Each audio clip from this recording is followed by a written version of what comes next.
is Holly Higbee-Jansen, and I teach the iPhone photography class for the BPSOP School of Photography, and I'm also teaching photography workshops for Jansen Photo Expeditions. Today I'm going to be critiquing 5 images from the BPSOP community. The first picture I'll be critiquing is called Paris Street by Hapaja, and here's the description that came along with the picture.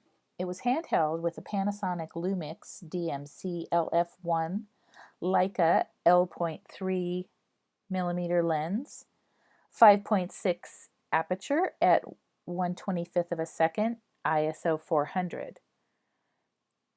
Standing outside my B&B, I was trying to capture a typical street scene soon after a rain shower when a bicyclist appeared out of nowhere. I instinctively released the shutter and was surprised that all of my settings worked to capture an unexpected moment. I really like this picture. For sure, it's an unexpected moment. It was a really nice time of day, so you were able to capture a nice sky. There's good color in this picture, as well as nice saturation in the reds and in the blues of the sky. And it does have an interesting story. I really do like the wet streets, and it does add to the story. The people walking in the streets, the motorcycles on the side of the road, and the cars lining the street. It does say to me European city, doesn't necessarily say Paris, so it'd be cool if we could find maybe a sign that said Paris or something in this. And I want to see more of this sign in the very front of the picture that says Le Ja, J-A. Maybe it's Le Jardin or whatever that is. I want to see more of that because that would tell more of the story that you're in a French city or that you're in Paris. I also want to see down the street a little bit more. I want to see those European cars, and I want to see the story of the people in the streets. I know this was a moment in time, a quick capture, but it could be more compelling if you could capture, maybe you could have captured her from the side and you were able to see maybe a bit of her face or an expression, or maybe she's looking back at you. And for sure, this is the right place at the right time type of image. If we look at the crispness of the image, I think the sharpening looks good. But I noticed that that it was handheld at 5.6 aperture. Now, if you wanted to get a clear view all the way from her bicycle riding all the way down the street, you could close down your aperture to, say f18 or so, which would give you a sharper image all the way through the image. That would also make it a little bit more difficult to handhold, so you could either do it on a tripod or raise your ISO to accommodate for that. All in all, I think it's a great shot, and it's a moment in time in Paris, and thank you for submitting this. So the next picture I'm going to critique is called Tranquility, and it's by Chad Slater. Chad used his Nikon D90 taking this picture with his 18 to 200 millimeter Nikon lens at 55 millimeters. He had it set on a tripod with a remote at f32 at a half a second, and the ISO was 100. He used a circular polarizer and wanted to portray the calmness that water has on people. He shot this in the Poconos on a cool, crisp November day, and it had a bright sunshine. His goal was to create motion in the water and capture his daughter relaxing by the water. He used a circular polarizer filter and stopped down to f32, creating the right amount of blurriness to make the water look beautiful and flowing. I really like the composition in this particular picture. It definitely has the good story. It has the intention that he was looking for to portray the calmness that water has on people. Great color saturation with the greens in the water and the pinks of her scarf and her gloves. And I do like the shadows, the mottled shadows look in the picture as well. I just have a couple of comments that might improve it. One is that rock in the top left-hand corner is a little bit bright, so I would either darken that rock down or just crop out that top portion altogether because there's not much information even on the right side of that part of the image. Also, if you wanted to slow down the water a little bit more, I might use an ND filter instead of a circular polarizer. You can use a 3-stop neutral density filter, and that would give you a little bit more of that slow moving water that you're looking for. So here's what I would do to improve this picture. One of my suggestions was to either crop it or darken this one area. The third option that you can do is actually to select it and use the Photoshop Content Aware. So the first thing that I do is I actually make a copy of my background, and so you're not actually working with the original photo. And then I would go over here to my lasso tool and select this bright object, and I go up to Edit, and we're going to fill with Content Aware. And each time it might come out a little bit different if we look at this and deselect it. I'm not sure that I'm happy with that, so let's go back and we can try this again. So this really shows you how Content Aware works. So I will do sort of a little bit of a different selection on here, and it'll definitely come out a little bit differently. So go back to Edit, Fill, Content Aware, and I think I like that one a little bit better. So you see how that actually takes out that bright offending object. Now there's still a little bit of a piece right here. I might go in and try that one. Fill, Content Aware, and that one's gone now. And one other thing I might do with this image is I might just darken it just a slight bit. So I go into my Levels tool and I just darken it just a little bit. You can see that it kind of brings down some of the highlights, and you can actually compare what it looks like with or without. It's just very slight, but I think it just gives it a little bit more of a little more detail to the image. And that's about all I would do. So great job. Thanks for submitting.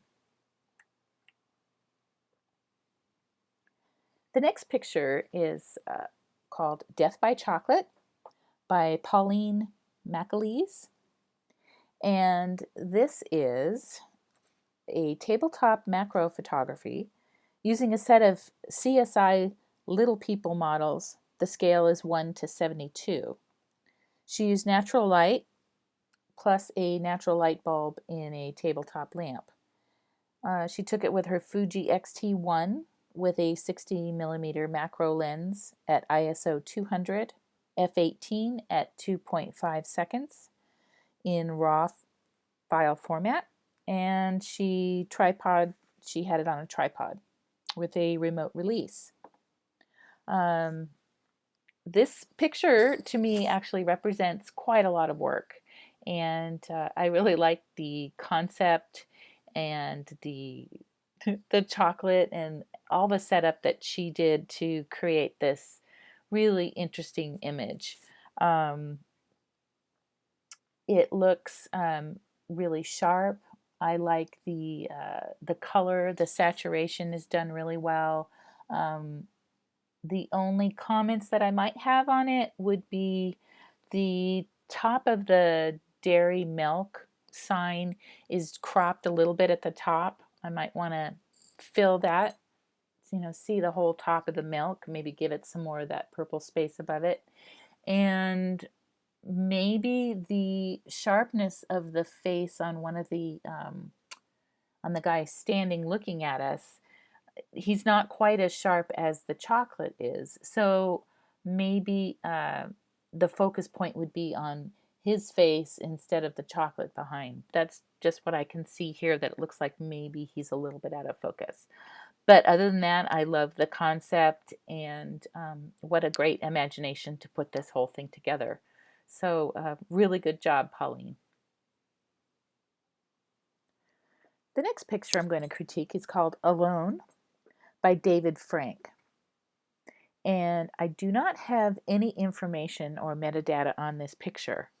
From looking at the picture, the sharpness of his face versus the sharpness of the violin case, I might think it was probably shot at around 5.6 or so, but that's just a guess.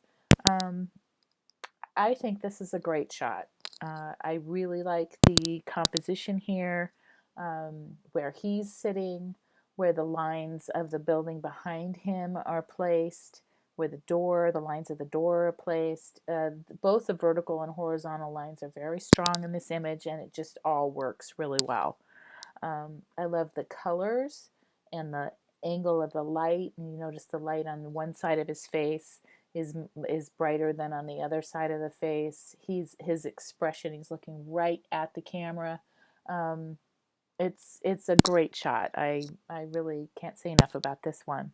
Um, just a couple of little comments on this one. I would like to see the violin case a little bit sharper. So if you were to increase your f-stop to f18, f16, f18, something like that, and focus on the lens case, your case would be in focus, and so would he. So their whole picture would be in focus and not just his face. I think if you were trying to zoom in on his face and make that more of a center image of the picture, I might actually do that more with a subtle vignette. So meaning you would darken the corners of the frame to subtly bring the viewer's eye into the subject. And I think that would be a really nice addition to this image. So I'm going to show you a little bit of an adjustment that I would make on this picture.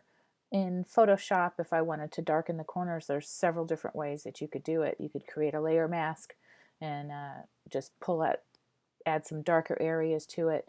But if you're not familiar with Photoshop, I think I would just use the burn tool. So before I use the burn tool, I would actually make a copy of this image. So I would just pull this image down and it makes the copy of the background copy. So now any adjustments that I'm making are just going to be on the copy of the image and not on the original. Then I would actually go to my burn tool, check my settings on my burn tool as far as the size of my brush, which is at about 250 pixels, and the hardness would be 0, so that's the softest brush, and my exposure would be at about 35%. So I'm not going to be doing a very heavy, maybe I'll even drop it a little bit more, so around 31%. So now I just paint in the corners here, something very subtle, which is just going to bring down the brightness of the wall just a little bit and bring the focus more to his face.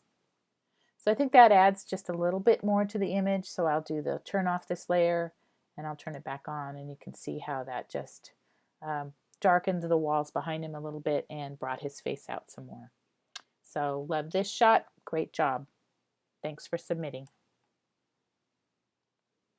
So our next image that we'll look at is called What's Up, and it's by Scaletta. And this is what Stino says about his pictures. While in Huatulco, Mexico, I noticed that a lot of people used motorcycles and thought what a great opportunity to practice my panning technique. I took many shots, and this picture is one of the few that turned out. It was shot on his Canon 5D Mark III with his 24-105 lens set for 40 millimeters at ISO 100 at f10 and 1/20th of a second. The camera was set for shutter priority. What a great shot. Panning techniques can be very difficult, especially at this slow of a shutter speed. He had this set at 1/20th of a second on shutter priority.